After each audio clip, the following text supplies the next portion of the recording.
que ahora lo vemos punto por punto. Ok. A ver, esta fue una práctica calificada que la elaboré yo, ¿ya?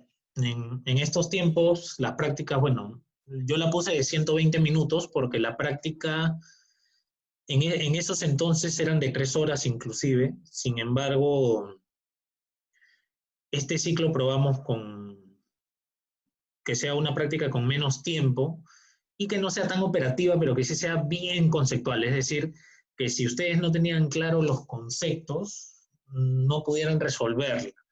Y en eso sí fuimos muy incisivos, ¿no? En las prácticas dirigidas, explicando pues los conceptos al mínimo detalle, tal y como hemos hecho ahora.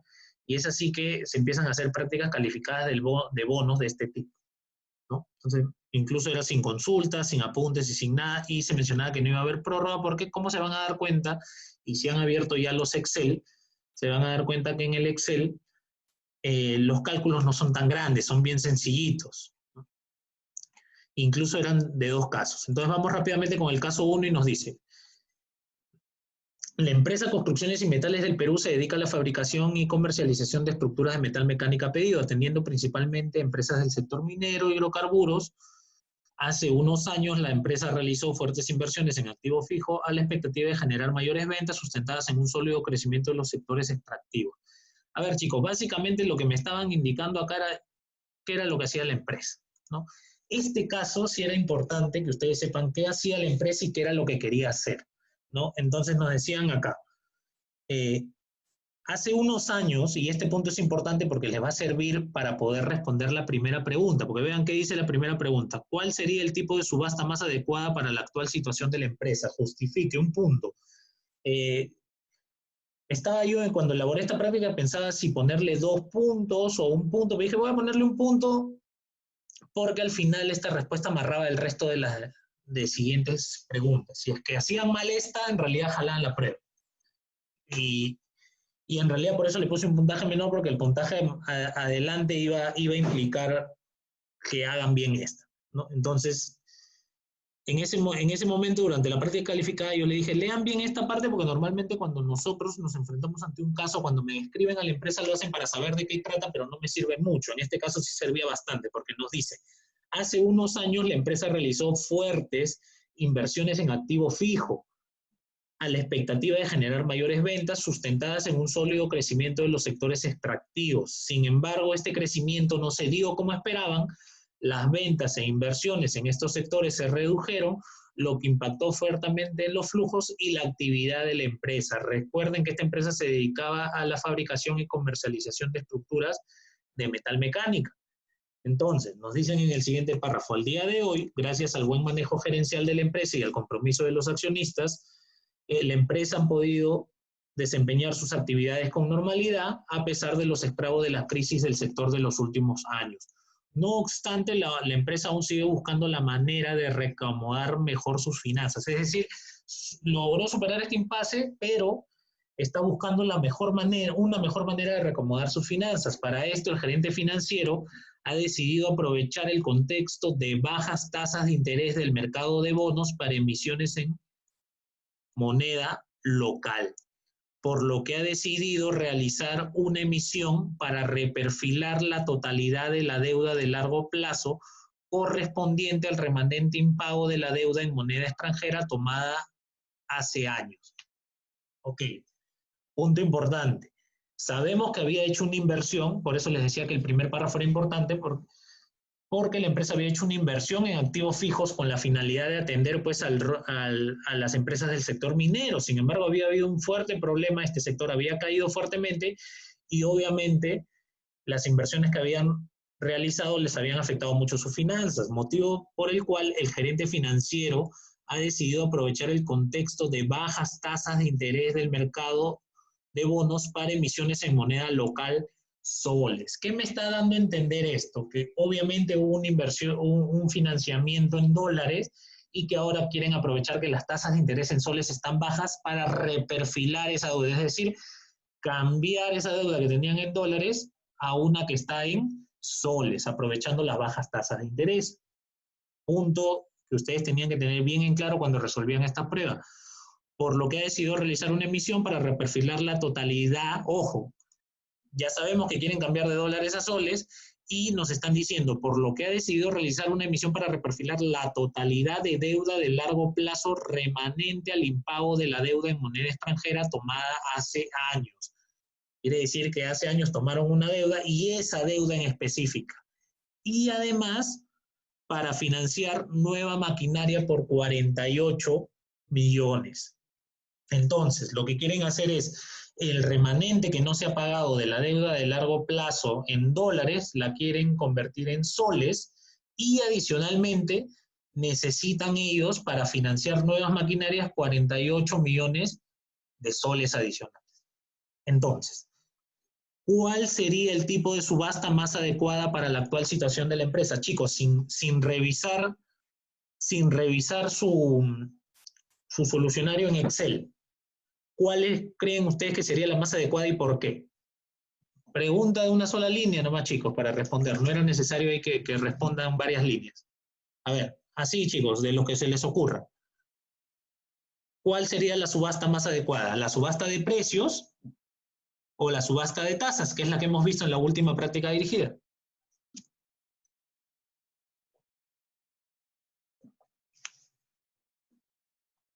Leonardo, ¿cuál crees tú que sería la más adecuada?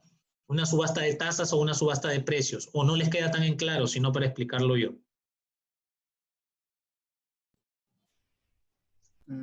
Siento que, una pregunta, cuando esto fue dado como examen, ¿la palabra reperfilar estaba así en negrita o es Sí. algo que has añadido? No, estaba así, en negrita Supongo que, y con claro, o sea, mayúsculas. hay un indicio ahí, ¿no?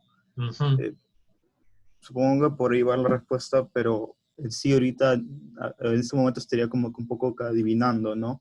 Ya, no te preocupes que ahora lo explico. Antes de responder, vamos a elaborar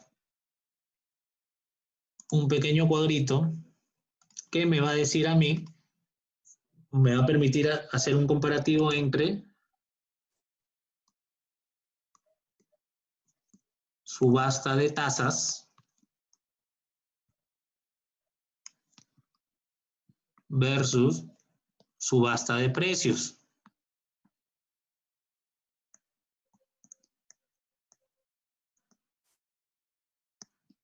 Ojo, cuando hablamos de subasta de tasas, hablamos de tasas cupón, pues, ¿no? Le voy a poner tasas cupón. Y cuando hablamos de subasta de precios, precios de colocación. Listo, chicos. ¿Qué es lo que nosotros... Sí, te escucho. Se refiere al precio de colocación, o sea, el precio que va a recibir el emisor.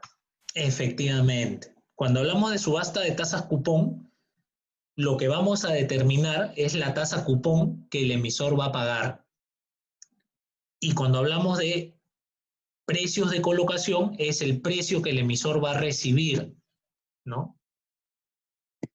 Vamos a puntualizar aquí. Cuando hablamos de subasta de tasas cupón, hablamos de la tasa cupón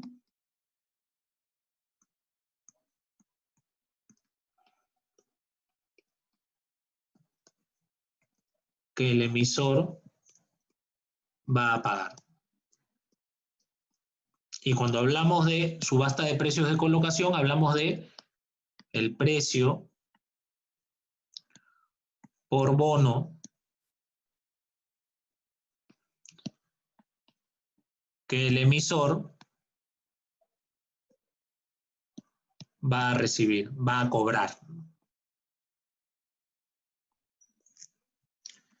Por eso es que ustedes, en el video pasado, habíamos llegado a la conclusión que cuando hacemos una subasta de tasa cupón, ¿cómo ordenamos la subasta? Es decir, ¿cómo comenzamos eligiendo los inversionistas a los cuales les vamos a adjudicar la tenencia de bonos cuando estamos en una subasta de tasas? ¿De mayor a menor o de menor a mayor? De menor a mayor. Menor o mayor. De menor a mayor, porque obviamente la tasa cupón es lo que el emisor va a pagar, entonces va a comenzar eligiendo por la tasa cupón menor, pues, de menor a mayor, ¿no? Y cuando estamos en una subasta de precios, ¿cómo va a ser? Mayor, mayor o menor. ¿Por qué es la que vas a cobrar tú? Efectivamente, es lo que va a cobrar el emisor, por eso comenzamos de mayor a menor. Entonces, hay unas características más que tienen estas subastas. Cuando nosotros hacemos una subasta de colocación de precios, ¿por qué lo hacemos, chicos?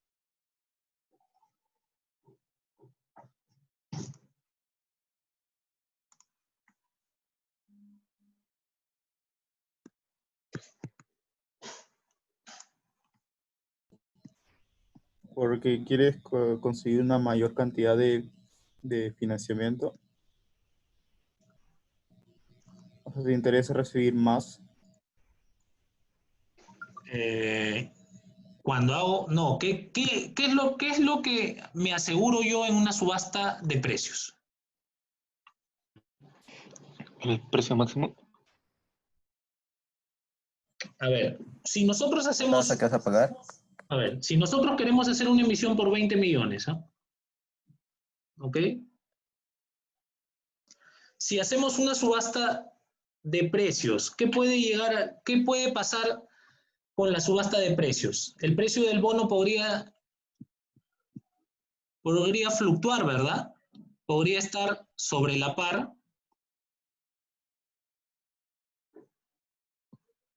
a la par y bajo la par, ¿verdad? ¿Qué quiere decir a la par? Que su precio es igual al valor nominal del bono. Ese es dato, ¿no? El valor nominal es un valor referencial para el cálculo del pago de los cupones.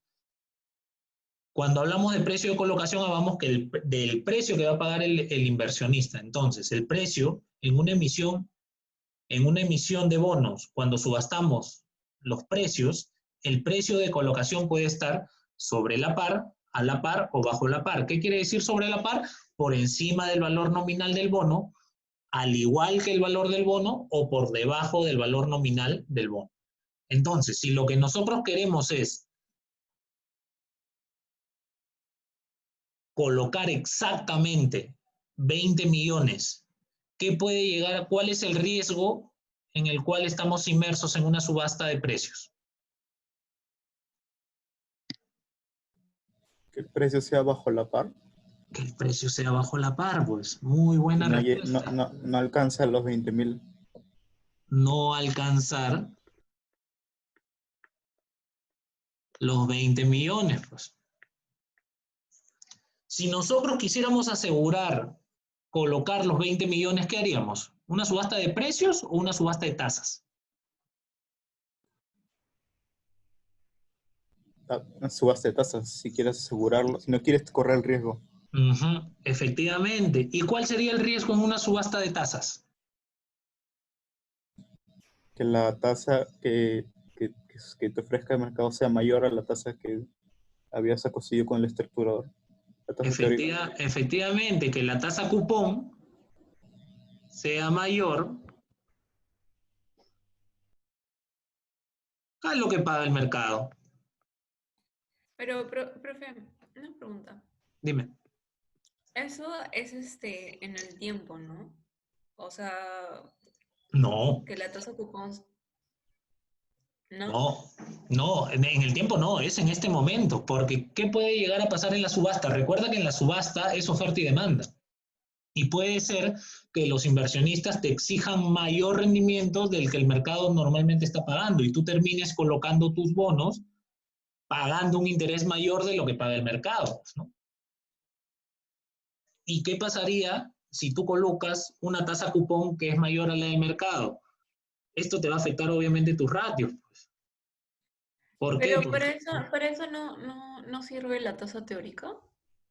Claro, la tasa teórica te da un indicio de cómo podría llegar a cerrar la subasta. Sin embargo, si tú tienes ratios asociados a los gastos financieros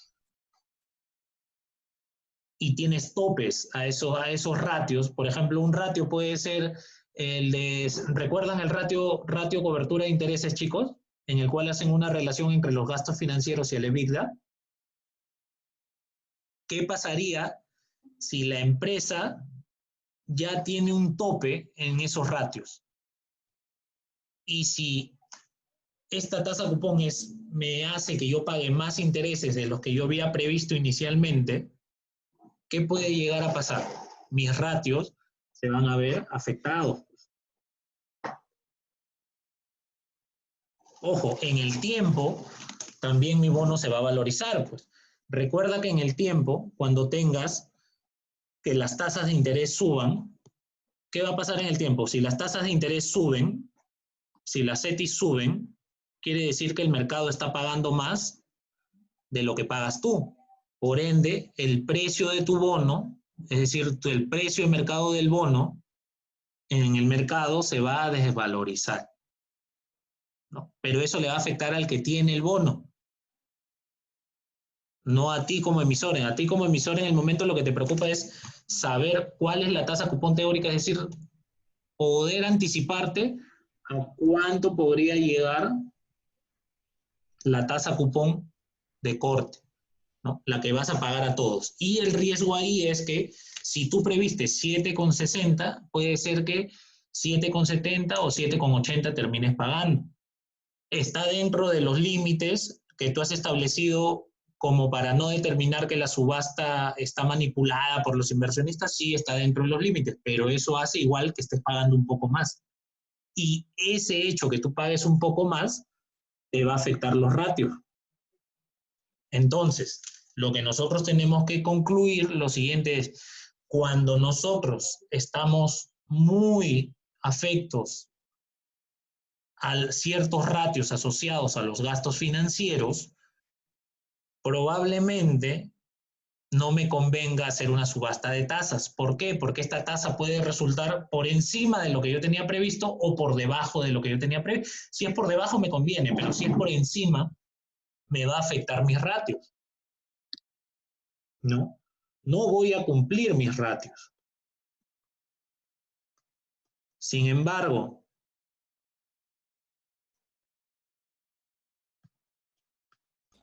Entonces, o sea, si yo estoy, no sé, muy endeudado o algo así, no me convendría usar esa subasta de tasas, sino mejor la de precios. y va a depender de la situación de la empresa.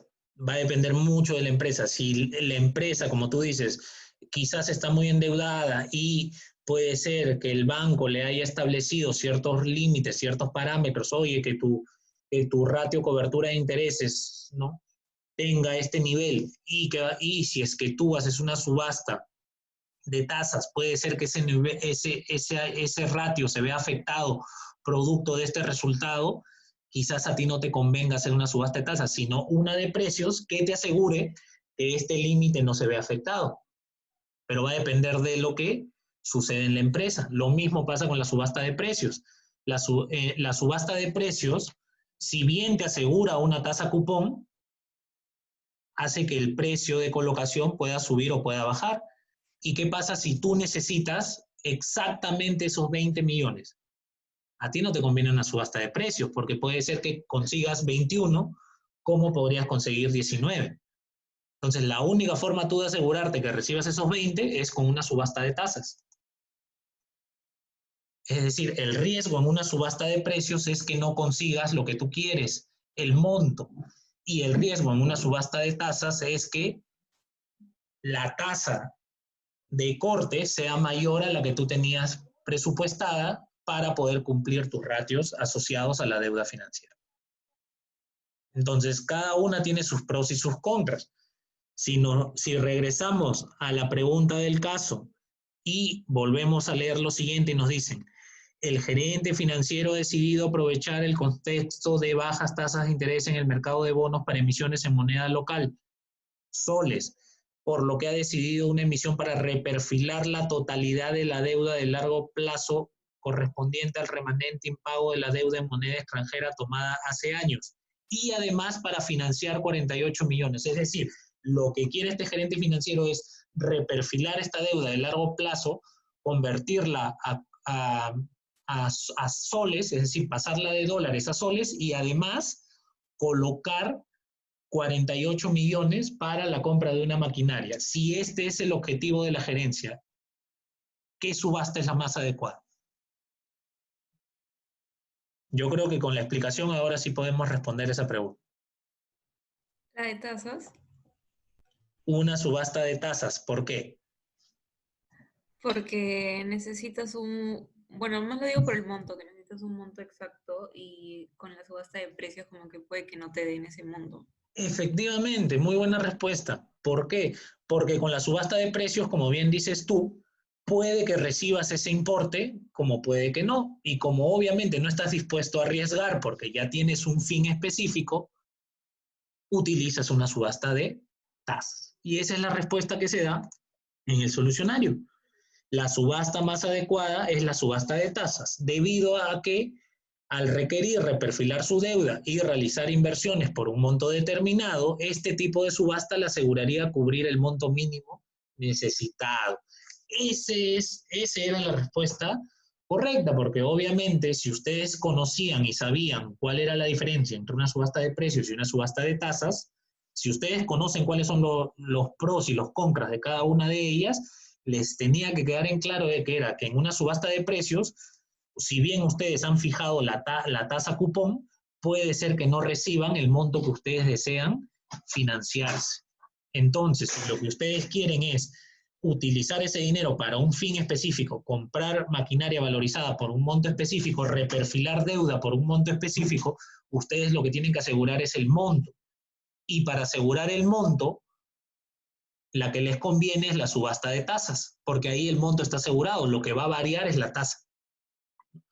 Pregunta número 2, les decía, ¿cuál sería el principal riesgo de la subasta elegida en la pregunta anterior? Y ahí respondían, ¿no? El principal riesgo de realizar una subasta de tasas es que la tasa de corte resultante podría resultar mayor a la teórica, por lo que se pagaría más de lo previsto.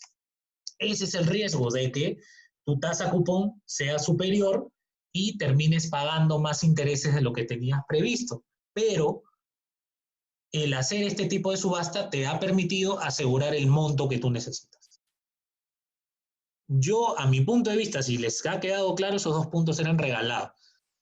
Cuando me tocó evaluar esa prueba del salón de 20 que tenía yo, hubieron unos 2, 3 que se equivocaron y lamentablemente jalaron. El resto aprobó porque hicieron bien esto y si se dan cuenta lo que va a venir después es simplemente cálculo operativo que ya hemos hecho. Pero tenían que leer bien.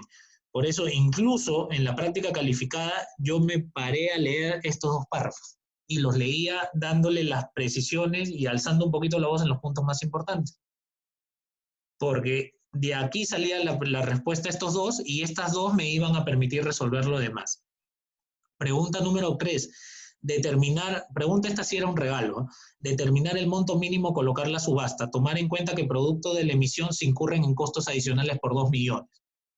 Entonces, ya sabemos que los costos van a ser 2 millones, sabemos que necesitamos financiar nueva maquinaria por 48 y lo que nos faltaría saber es cuánto representa en soles esa reperfilación de deuda. Y para eso nos vamos a ir al anexo número 1, donde nos dan acá como dato. Rubro en miles, soles, cuentas por pagar comerciales, cuentas por pagar diversas, deuda de corto plazo, deuda de largo plazo, y hay un asterisco que dice convertidas al tipo de cambio actual.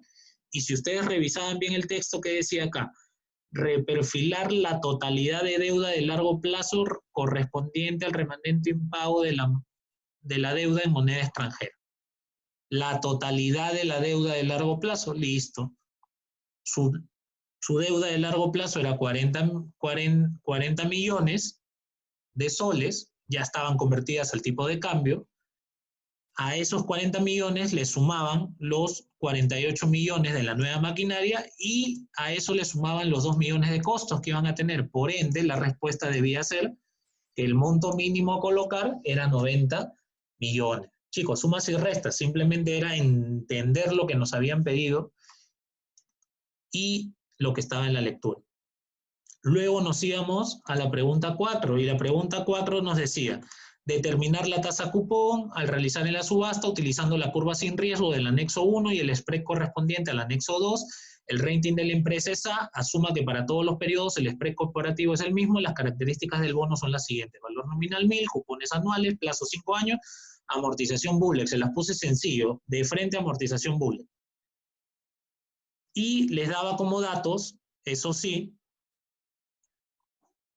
les daba la tasa sin riesgo en soles la tasa sin riesgo en dólares y aquí el spread de riesgo. Y aquí le ponía con rating A, rating AA, rating A, W. Y lo que tenían ustedes era que entender lo que teníamos aquí. Me decían y me hablaban de que el rating de la empresa es A, es decir, tenía que utilizar el rating que le correspondía a A. En este caso, con grado de inversión A, eran 100 puntos básicos, el spread de riesgo, y esto se los puse simplemente para confundir un poquito la tasa sin riesgo en dólares. Si ustedes van a emitir deuda a través de bonos en soles, tienen que utilizar la tasa sin riesgo en soles. No tenían por qué utilizar la de dólares. Ahí fue un poquito de darles más información para ver si habían entendido el caso. Entonces tomaban las tasas en soles, ¿no? Y lo que tenían que hacer era sumar la tasa del periodo respectivo, del año respectivo, más el 1%, ¿no? Era lo que ustedes tenían acá. Este era en dólares, tenían que tomar 3.60 más 1%, les salía 4.60. Y simplemente tenían que hacer este cálculo y calcular la tasa de interés. En este caso, chicos, igualito como hemos visto en la práctica dirigida, la incógnita es la tasa cupón. Eso les iba a salir 5,45. Y la siguiente pregunta, que era la número 5, y nos decían, y en realidad acá le había puesto 4 puntos, pero en realidad esto ustedes lo podían hacer pregunta regalada, solo necesitaban entender lo que les pedía. Dice, si el corte de la subasta es de 5 puntos básicos por debajo de la tasa cupón teórica y la demanda hasta ese punto fue exactamente 90.000 bonos y la empresa decide continuar con la colocación hasta pagar una prima máxima de 5 puntos básicos por encima de dicha tasa cupón teórica, determinar el número total de bonos demandados y los inversionistas que participarán en la adjudicación. Utilizar la información del anexo 3. Y acá les daba yo en el anexo 3, les daba a todos los inversionistas. Ojo, chicos, recuerden, cuando nosotros hacemos una subasta tenemos un límite de bonos, ¿no? En este caso, el límite de bonos era de 90.000. ¿Ok? El límite de bonos era de 90.000 porque la emisión era por 90 millones y el valor nominal era por 1.000. Acá está el valor nominal. Por ende, 90.000 bonos iban a ser los que se iban a subastar. Sin embargo, en la siguiente pregunta me dicen, si el corte de la subasta es 5 puntos básicos por debajo de la tasa cupón teórica y la demanda hasta ese punto fue exactamente de 90.000 bonos y la empresa decide continuar con la colocación, es decir, cambiábamos la condición inicial que yo les comentaba en el video pasado, ¿no? Hasta pagar una prima máximo de 5 puntos básicos por encima de dicha tasa cupón teórica, determinar el número total de bonos demandados. Sencillo, hacían su subasta como lo hemos hecho en la práctica dirigida. Carlos, un toque. Sí, te escucho. Una pregunta, solamente para entender correctamente, quiero ver si entendí bien el enunciado. El enunciado me dice, estuve recibiendo financiamiento, o mejor dicho, opciones de financiamiento, y llegué a los 90.000 y no alcancé mi tasa teórica, ¿no? O sea, me estaban ofreciendo menos, lo cual claramente me conviene. Entonces, lo que la empresa dijo fue, voy a seguir emitiendo porque me están pagando, me están cobrando menos de lo que yo esperaba. ¿Eso es lo que me está diciendo el caso? Efectivamente, eso es lo que te está diciendo el caso. Recuerda que la tasa cupón teórica salió 5,45, ¿cierto? Entonces, sí, como bien mencionas tú, y la conclusión es perfecta, porque en plena subasta, obviamente esto ya lo tenía pensado, ha estado en las condiciones iniciales, ¿no?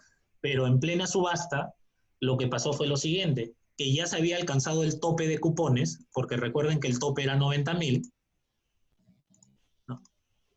Sí. Eso era el tope de bonos a subastar, pero la tasa de corte había sido 5,40, por eso le pongo ahí yo como comentario, tasa de corte preliminar. Entonces, ¿qué es lo que dice la empresa? Obviamente, como esta tasa de corte es inferior a mi tasa cupón teórica, y obviamente yo estoy dispuesto quizás a pagar un poquito más de interés a fin de tener más fondeo, voy a continuar con mi subasta.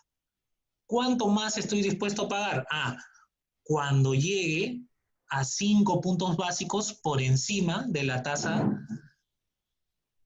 cupón teórica. Si la tasa cupón era 5,45, mi nuevo tope ahora va a ser 5,50. Es decir, cuando llegue a 5,50, ahí corto yo la subasta. Es decir, ya se adjudicaron 130.000 bonos. En este caso, la empresa quiso asegurar los 90.000, en la subasta se dio cuenta de que iba a pagar menos intereses de lo que tenían previsto y decidieron continuar hasta pagar 5 puntos básicos por encima de lo que tenían previsto, y obviamente este dinero adicional le va a servir para cubrir otras operaciones. Con lo cual, la totalidad de bonos adjudicados es 130.000, y los participantes, todos menos, fue el único que no alcanzó. Entonces, lo que hice yo en esta práctica calificada fue cambiar ciertas reglas de juego, ¿no? Porque en la práctica dirigida, si hubiese sido hasta la práctica dirigida, acá llegábamos y ahí era mi tasa de corte. Sin embargo, yo le agregué un poquito más para ponerle un poquito más de rigor a esta prueba. Claro, chicos, porque su compañero lo entendió muy bien y lo explicó excelente.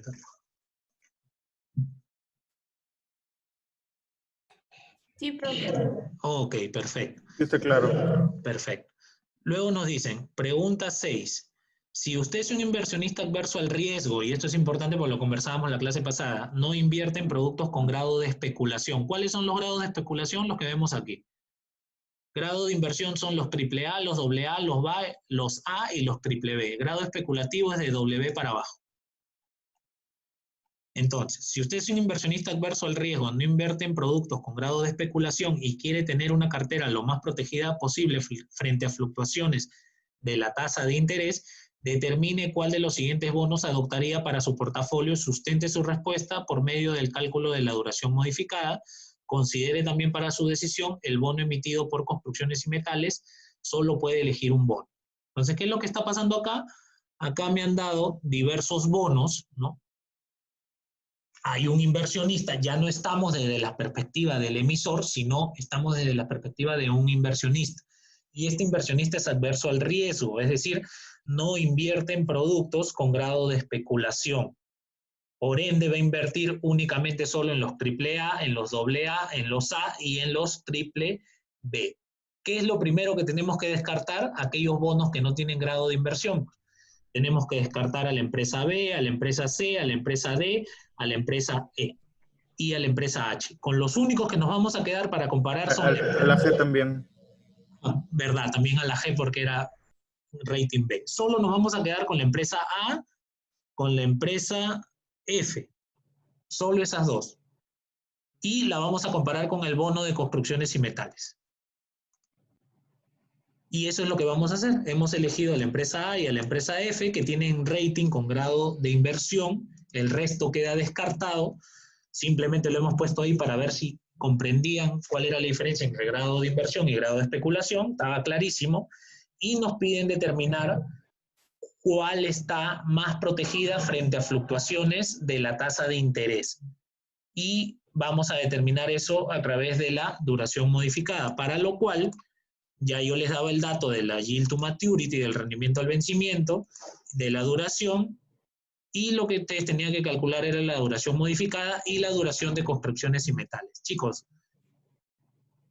la yield to maturity, el rendimiento al vencimiento de Construcciones y Metales, ya lo tenían ustedes, pues. Eso de aquí salía en función de la tasa de corte. Si se dan cuenta, la nueva tasa de corte es 5,50, sin embargo, hacíamos acá el cálculo desde el punto de vista del inversionista. Recuerden que desde el punto de vista del inversionista, los únicos flujos que importan son cuánto paga por la deuda y cuánto recibe de cupones de manera periódica. Entonces, él pagaba por cada bono 1.000, porque la colocación había sido a la par, ¿no? Lo que hemos subastado ha sido la tasa.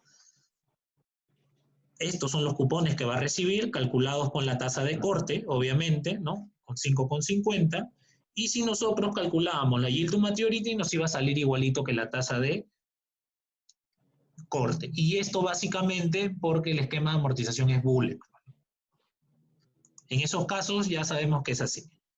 Entonces, yield to maturity, igual tienen que calcularla, yo les recomiendo siempre calcúlenla, ¿no?